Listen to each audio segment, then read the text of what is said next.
Hello everyone, स्वागत है आपका मेरे YouTube channel study with Pankaj Negi. Garhwal का पावर वंश का 37वां राजा राजा अजयपाल का हमने अध्ययन किया और अजयपाल के बाद पावर वंश का शासक कल्याण शाह बना। कल्याण शाह के बाद उसका पुत्र सुंदरपाल, फिर सुंदरपाल के बाद उसका पुत्र हंसपाल और हंसपाल के बाद फिर 41वां शासक विजयपाल बना। कल्याण शाह यह 48वां शासक था पावर वंश का और इसने अपने नाम के पीछे शाह लगा दिया था। इसको कल्याणपाल भी कहा जाता है। उसके बाद उसका पुत्र विजयपाल शासक बना। विजयपाल ने तिब्बत के राजा दापा पर अटैक किया था। दापा पर अटैक करने वाला यह पावर वंशीय शासक था विजयपाल। और फिर विजयपाल के बाद उसका पुत्र राजा सहजपाल बना। सहजपाल का शासनकाल 1547 ईस्वी से लेकर 1575 ईस्वी तक रहा। देवप्रयाग से इसके 2 ताम्रपत्र प्राप्त हुए हैं। एक 1548 ईस्वी का है और दूसरा 1561 ईस्वी का है। 1548 ईस्वी का वह शिलालेख है। शिलालेख पे 1548 वर्ष अंकित किया गया है और दूसरा 1561 ईस्वी का एक घंटी है, उसमें 1561 ईस्वी वर्ष अंकित किया गया है। राजा सहजपाल को मानवोदय काव्य में विद्वानों को आश्रय देने वाला राजनीतिक चतुर राजा बताया गया है। कहा गया कि इसने अपने दरबार में विद्वानों को आश्रय दिया था और गढ़वाल को प्रगति की चरमतर सीमा पर यह ले गया था। जब राजा सहजपाल था उस समय दिल्ली सल्तनत में राजा अकबर था और यह कुमाऊं के चंदवंशीय राजा भीष्मचंद, रुद्रचंद और बालो कल्याण चंद का समकालीन शासक रहा। इसके शासनकाल में कुमाऊं में 3 राजाओं ने शासन किया, भीष्मचंद ने, रुद्रचंद ने और बालो कल्याण चंद ने। कहते हैं कि जब अकबर दिल्ली सल्तनत में राजा था तो अकबर ने गंगा नदी का उद्गम कहाँ से होता है इसकी जानकारी के लिए एक अन्वेषक दल हरिद्वार तक भेजा था। सहजपाल के शासनकाल में अकबर यह जानना चाहता था कि गंगा नदी का उद्गम कहाँ से होता है। उसने एक अन्वेषक दल भेजा था राजा सहजपाल के शासनकाल में और सहजपाल की मृत्यु 1575 ईस्वी में हो गई थी। उसके बाद शासक सहजपाल का पुत्र बलभद्र पंवार वंश का शासक बनता है और जैसे ही कहते हैं कि बलभद्र शासक बना, इसने तांबे की महल बनाने का सोचा था और यह खबर पूरे गढ़वाल में फैल गई थी कि बलभद्र ने तांबे का महल बनाया, जबकि इसने तांबे का महल नहीं बल्कि एक चित्रशाला दरबार का निर्माण करवाया था। इस प्रकार सहजपाल का पुत्र बलभद्र फिर पंवार वंशीय शासक बनता है और सहजपाल के शासनकाल में राजा अकबर एक अन्वेषक दल को भेजते हैं हरिद्वार तक और यह जानकारी वह जानना चाहते हैं कि अकबर कि गंगा नदी का उद्गम स्थल कहाँ से होता है। बलभद्र शाह सहजपाल का पुत्र यह 43वां राजा बना। इसका शासनकाल 1575 ईस्वी से लेकर और 1591 ईस्वी तक रहा। बलभद्र के अन्य नाम है राम शाह, बलराम शाह और बलभद्र शाह। इसने युद्ध जीतने के बाद बलभद्र शाह की उपाधि धारण की और इसे भीमसेन महाबली भी कहा जाता था। कुमाऊं में रुद्रचंद शासन कर रहा था और गढ़वाल में पंवार वंशीय शासक बलभद्र का शासनकाल चल रहा था। जैसे ही बलभद्र शाह राजा बना, इसने एक राज दरबार का निर्माण करवाया और उसका नाम चित्रशाला दरबार रखा। बलभद्र के समकालीन शासक चंदवंश में रुद्रचंद कुमाऊं में शासन कर रहा था और दिल्ली सल्तनत में राजा अकबर शासन कर रहा था। जैसे ही राजा बलभद्र शाह बना, इसने युद्ध करना स्टार्ट किया और इसने दक्षिण में ज़्यादा ध्यान दिया साम्राज्य विस्तार के लिए।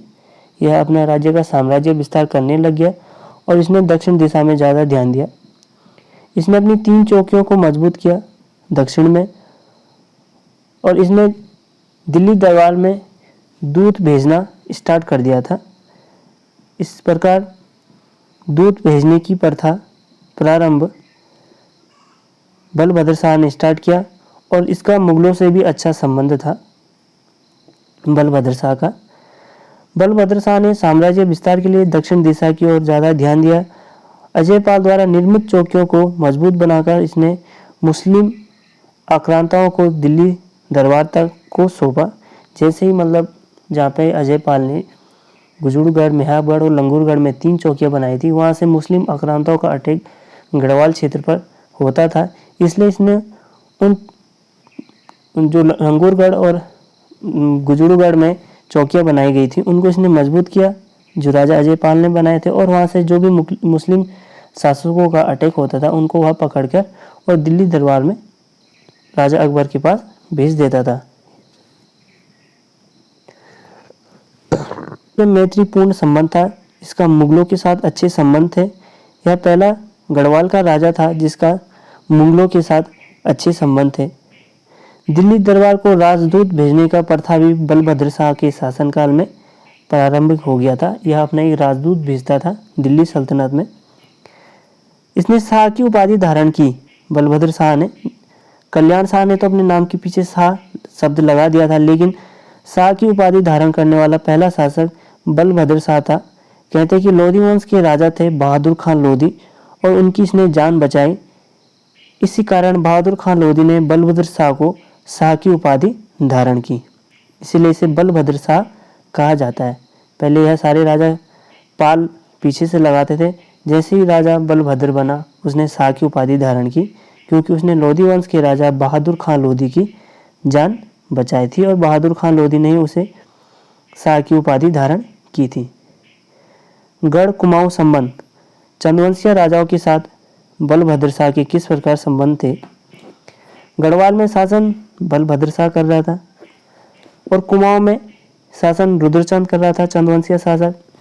और एक बागेश्वर में कंतियूर घाटी क्षेत्र था जहाँ पे सुकाल देव का शासनकाल चल रहा था।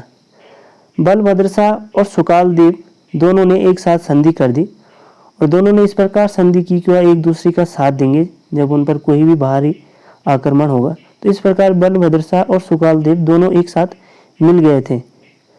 1581 ईस्वी या 1591 ईस्वी दोनों डेट हैं, ग्वालदम युद्ध हुआ था। रुद्रचंद और बलभद्र शाह और सुकालदेव, बलभद्र और सुकालदेव दोनों एक साथ मिले हुए थे, जबकि रुद्रचंद चंदवंश का राजा था। इनमें युद्ध हुआ ग्वालदम का युद्ध। गढ़वाल गजेटियर में ग्वालदम युद्ध 1581 वर्ष बताया गया है H.G. वाल्टन द्वारा, जबकि शिव प्रसाद बबाल द्वारा ग्वालदम का युद्ध 1591 ईस्वी में बताया गया है। जब ग्वालदम का युद्ध हुआ तो बलभद्र शाह यह युद्ध जीत गया था और रुद्रचंद जो कि चंदवंश का राजा था, इसकी राजधानी अल्मोड़ा में थी, यह युद्ध हार गया था। और इसने जब यह युद्ध जीत लिया था ग्वालदम का युद्ध, कहते कि इसने बलभद्र ने स्वयं को बहादुर की उपाधि दी थी। इस प्रकार ग्वालदम का युद्ध क्या तो 1581 वर्ष या 1591 वर्ष, दो डेट है इसमें। कहते हैं कि पुरुषोत्तम पंत जो कि रुद्रचंद का सेनापति था, ग्वालदम युद्ध में इसकी मृत्यु हो गई थी।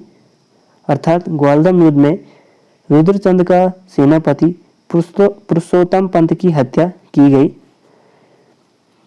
और बलभद्र शाह ने राजा अजयपाल भवन का भारी दरवाजा उठाया और जब इसने अजयपाल के भवन श्रीनगर से भारी दरवाजा उठाया, उसके बाद इसने भीमसेन महाबली की उपाधि भी धारण की बलभद्र शाह ने। तो इस प्रकार ग्वालदम का युद्ध हुआ था। रुद्रचंद जो कि चंदवंश का राजा था, बलभद्र शाह और सुकालदेव कंतियूर घाटी का राजा था और यह सुकालदेव बलभद्र शाह के साथ इसने संधि की थी और दोनों यह एक साथ हो गए थे। रुद्रचंद ने 1292 ईस्वी पर सुकालदेव पर अटैक किया था और सुकालदेव और रुद्रचंद में युद्ध हुआ था बैजनाथ का युद्ध, जिसमें रुद्रचंद जीत गया था, चंदवंश का राजा, और कंतियूर घाटी का राजा सुकालदेव की इसने मृत्यु हो गई थी इस युद्ध में।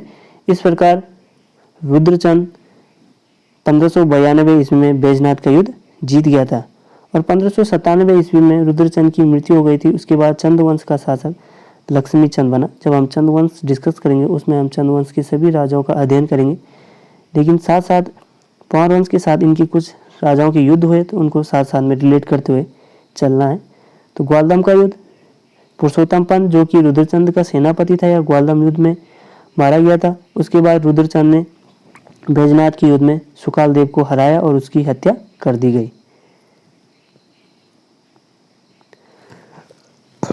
भद्र शाह की मृत्यु के बाद उसका पुत्र पावर वंश का शासक बनता है। 44वां राजा बना पावर वंश का मानसा, और मानसा का शासनकाल 1591 ईस्वी से लेकर और 1611 ईस्वी तक था। मानसा ने अपने साम्राज्य का विस्तार किया। इसने सर्वप्रथम उत्तर विजय अभियान स्टार्ट किया। इसने तिब्बत राज्य पर अटैक किया। उस समय उसे भोटिया छपरांग कहते थे। इसने भोट छपरांग राज्य को जीतकर वहाँ से 1000 स्वर्ण कलश लाया और श्रीनगर के पास इसने इनको रख लिया था। तो इस प्रकार मानसा ने सर्वप्रथम तिब्बत पर अटैक किया और तिब्बत के राजा को अपना करद राजा बना, अर्थात तिब्बत अब से गढ़वाल पावर वंश के राजा मानसा को टैक्स देंगे। इस प्रकार मानसा के 2 अभिलेख देवप्रयाग के रघुनाथ घाट से प्राप्त हुए हैं। एक 1608 ईस्वी का है और एक 1610 ईस्वी का है। इसने मानपुर शहर बसाया और अपने नाम पर इसने शहर का नाम रखा। उत्तर दिशा विजय अभियान चलाते हुए राज्यारोहण के 5 वर्ष बाद 1596 ईस्वी में राजा मानसा ने भोट राजा पर आक्रमण किया, अर्थात तिब्बत के राजा पर, और उसने उसको पराजित करने के बाद तिब्बत के राजा को अपना करद राजा बनाया। श्रीनगर आकर मानपुर शहर बनाया और छपरांग से लाए हुए 1000 स्वर्ण कलशों को गौरी मठ में इसने स्थापित कर लिया था। मानसा ने सर्वप्रथम तिब्बत पर अटैक किया और वहाँ के राजा को पराजित करने के बाद वहाँ से वह 1000 स्वर्ण कलश लाया और उसको उसने गौरी मठ के समीप स्थापित कर दिया था। राजा मानसा का दरबार कवि था राजकवि भरत, और इसने मानवोदय काव्य की रचना की। जीतू बगड़वाल के यहाँ पौड़े गाता था। जीतू बगड़वाल यह लोक कथा है, पौड़े गाता था, और ये जो जीतू बगड़वाल था यह खुद को मानसा का फौजदार बताता, अर्थात जीतू बगड़वाल भी मानसा का फौजदार था। मानसा के समकालीन राजा दिल्ली सल्तनत में अकबर था, फिर उसके बाद जहांगीर, और चंद्रवंश में लक्ष्मीचंद और रुद्रचंद इसके समकालीन शासक थे। मानसा का दक्षिण विजय अभियान, उत्तर विजय अभियान करने के बाद मानसा ने दक्षिण विजय अभियान स्टार्ट किया और इसने हरिद्वार मंगलोर तक का क्षेत्र अपने साम्राज्य में विलय कर दिया था। राजा मानसा ने इसके मानसा का समकालीन राजा था कुमाऊं में लक्ष्मीचंद या रुद्रचंद का पुत्र था लक्ष्मीचंद। तो लक्ष्मीचंद अपने पिताजी इसका या लक्ष्मीचंद का पिता रुद्रचंद युद्ध हार गया था, इसलिए इसने गढ़वाल पर अटैक करने का सोचा था। लक्ष्मीचंद द्वारा 597 ईस्वी में पहला आक्रमण गढ़वाल पर किया गया और इसने लगातार 1597 ईस्वी से लेकर और 1602 ईस्वी तक गढ़वाल पर लगातार 7 बार अटैक किए। किसने? लक्ष्मीचंद ने। लक्ष्मीचंद द्वारा गढ़वाल पर 7 बार अटैक किए और यह हर बार हार जाता था राजा मानसा से। पहला अटैक इसने 1597 ईस्वी में किया और फिर इसने लगातार यह अटैक करता रहा और 7 बार इसने अटैक किए, यह 7वीं बार हार गया था। सियालबुंगा किला चंपावत लक्ष्मीचंद का महल था सियालबुंगा किला में, और लक्ष्मीचंद ने सदैव तत्पर सेना, इसे 20वीं बंदूक सेना भी कहते थे, यह लक्ष्मीचंद की सेना थी 20वीं बंदूक सेना। 1597 ईस्वी से लेकर और 1602 ईस्वी तक लक्ष्मीचंद ने 7 बार गढ़वाल क्षेत्र पर अटैक किया और यह 7 बार हार गया था। इसने सदैव तत्पर रहने वाली सेना का गठन किया था और जब इसने गढ़वाल पर 7 बार आक्रमण किए, जिस कारण लक्ष्मीचंद की आर्थिक स्थिति बहुत डाउन हो गई थी, लक्ष्मीचंद ने जागीरें प्रदान की। इसने अपने सैनिकों को जीवन निर्वहन करने के लिए 20वीं बंदूक जागीर नामक जमीनें दान की। इसे 20वीं बंदूक सेना के नाम से जाना जाता था क्योंकि लक्ष्मीचंद के पास पैसा नहीं था, क्योंकि उसने गढ़वाल क्षेत्र पर 7 बार अटैक किया, क्योंकि गढ़वाल में राजा मानसा का शासनकाल चल रहा था और चंद्रवंशीय राजा लक्ष्मीचंद कुमाऊं में शासन कर रहा था। यह बार बार मानसा के दरबार पर शासनकाल में अटैक करता था। इसने लगातार 7 बार अटैक किया और यह 7 बार हार गया था, जिस कारण इसकी आर्थिक स्थिति बहुत डाउन हो गई थी और यह अपने सैनिकों को अब जमीन दान करता था।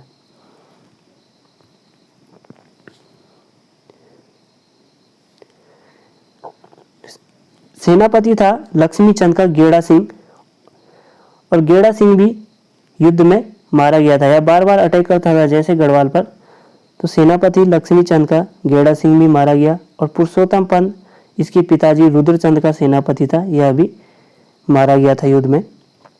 उसके बाद लक्ष्मी चंद ने गढ़वाल पर मानसा के शासनकाल में 8वां आक्रमण किया। 7 बार तो वह हार गया था और यह आक्रमण इसने 1603 ईस्वी में किया था। कहते कि मानसा ने सेना भेजी, यह अंतिम आक्रमण था लक्ष्मी चंद का। यह आक्रमण पयानगढ़ क्षेत्र में हुआ था यह युद्ध, और इस युद्ध में लक्ष्मी चंद पुनः पराजित हो गया था। 8वीं बार इसने आक्रमण किया जब पैनोगढ़ पर पौड़ी क्षेत्र में, तो लक्ष्मी चंद 8वीं बार भी यह युद्ध हार गया था। लेकिन मानसा की सेना लक्ष्मी चंद का सेना का पीछा करते करते उसके पीछे पीछे गई, और कहते हैं कि लक्ष्मी चंद का पीछे करते करते मानसा का प्रधान सेनापति था खतर सिंह, या उसका पीछा करते करते उसके पीछे चला गया। और जैसे ही खतर सिंह के साथ कुछ अन्य सैनिक भी थे, और यह बात जब लक्ष्मी चंद को पता चली तो 1603 ईस्वी में खतर सिंह को लक्ष्मी चंद ने मार दिया था, क्योंकि लक्ष्मी चंद के पीछे वह उसके क्षेत्र में घुस गया था। इसी कारण खतड़वा त्यौहार मनाया जाता है। खतर सिंह की हत्या के उपलक्ष्य में 1603 ईस्वी से खतड़वा त्यौहार मनाया गया। मानसा का राज दरबारी कवि भरत, इसने ज्योतिराय उपाधि दी, भरत को ज्योतिराय की उपाधि दी जहांगीर ने। मानवोदय काव्य रचित जो ग्रंथ है, यह राजा मानसा की जो राज दरबारी कवि है भरत द्वारा रचित है, और यह एक ऐतिहासिक पुस्तक है। परमार वंश की पहली ऐतिहासिक पुस्तक मानवोदय काव्य है। इसे प्रथम ऐतिहासिक पुस्तक यह संस्कृत भाषा में लिखी गई है मानवोदय काव्य। इसमें 4 सर्ग 115 पद श्लोक हैं। मानवोदय काव्य का संकलन मेधाकर शर्मा द्वारा किया गया था। मेधाकर शर्मा ने उनके जो इस ग्रंथ के सर्ग थे इन सभी को एक साथ इकट्ठा किया प्रदीप शाह के शासनकाल में। यह मेधाकर शर्मा प्रदीप शाह के शासनकाल में था, और इसी ने मानवोदय काव्य का संकलन किया था, मतलब उनको एकत्रित किया था। मानवोदय काव्य के अनुसार मानसा की तुलना राजा बलि और कर्ण से करते हुए परमार का सबसे दानवीर शासक बताया गया है मानसा को मानवोदय काव्य में। मानसा दान देने में बहुत उत्तम शासक था, इसलिए इसे कवि बलि या शौर्यवाहन गर्भभंजन की उपाधि इसने धारण की थी। शौर्यवाहन गर्भभंजन की उपाधि भी मानसा ने धारण की थी। 1611 ईस्वी में विलियम फिंच यूरोपीय व्यक्ति था, यह मानसा के दरबार में आया सन 1611 ईस्वी में, और इसने कहा अपनी वृत्तांत में, इसकी एक यात्रा वृत्तांत है विलियम फिंच की, the early travel in India. इस यात्रा वृत्तांत में इसने कहा कि जब मैं गढ़वाल के क्षेत्र में गया तो उस समय जो गढ़वाल का राजा था वह सोने के बर्तन में खाना खाता था। तो उस समय गढ़वाल का राजा बलभद्र शाह था, तो इसलिए